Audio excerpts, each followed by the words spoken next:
செக்கரியா அதிகாரம் 6. 4 தேர்கள் பற்றிய காட்சி.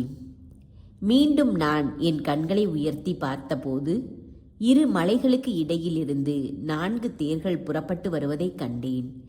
அம்மலைகள் வெண்கல மலைகள். முதல் தேரில் சிவப்பு குதிரைகளும், 2வது தேரில் கருப்பு குதிரைகளும், 3வதில் வெள்ளை குதிரைகளும், 4வதில் புள்ளியை உடைய கருப்பு நிற வலிமையான குதிரைகளும் பூட்டப்பட்டிருந்தன. என்னோடு பேசிக்கொண்டிருந்த தூதரிடம் நான், என் தலைவரே, இவை என்ன என்று கேட்டேன். அத்தூதர், இவை அனைத்துலக ஆண்டவரின் திருமுன்னிலிருந்து புறப்பட்டு செல்கின்ற வானத்தின் நாற்றிசை காற்றுகள். கருப்பு குதிரைகள் பூட்டிய தேர் வடநாட்டை நோக்கி செல்கிறது. வெண்ணிற குதிரைகள் அவற்றை பின்தொடர்ந்து போகின்றன. புள்ளியுள்ள கருப்பு நிற குதிரைகளோ தென்னாட்டை நோக்கி செல்கின்றன என்று கூறினார். வலிமையான குதிரைகள் புறப்பட்டு சென்று உலகெங்கும் சுற்றி வருவதற்கு துடித்தன. அப்போது அவர், போய் உலகை சுற்றி வாருங்கள் என்றார்.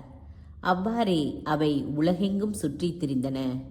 பின்பு அவர் என்னை நோக்கி கூக்குரலிட்டு, இதோ பார், வடநாட்டை நோக்கி சென்றவை அந்நாட்டில் எனது உள்ளம் அமைதி கொள்ளும்படி செய்திருக்கின்றன என்றார். யோசுவாவை முடிசூட்டுவிக்க ஆண்டவரது கட்டளை. மீண்டும் ஆண்டவரது வாக்கு எனக்கு அருளப்பட்டது. நாடு கடத்தப்பட்டு பாபிலோனிலிருந்து திரும்பி வந்திருக்கின்ற என் தாய் தோபிதா, எதாயா என்பவர்களிடமிருந்து நன்கொடைகளை பெற்றுக்கொள்.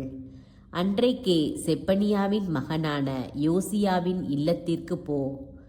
அங்கே அவர்களிடம் பெற்றுக்கொண்ட பொன் வெள்ளியை கொண்டு முடி செய்து தலைமை குருவும் யோசதாக்கின் மகனுமான யோசுவாவின் தலையில் அதை சூட்டு. சூட்டிய பின் இவ்வாறு சொல், படைகளின் ஆண்டவர் கூறுவது இதுவே, இதோ தளிர் என்னும் பெயர் கொண்ட மனிதர் தம் இடத்திலிருந்து துளிர்ப்பார். ஆண்டவரின் கோவிலை கட்டி எழுப்புவார்.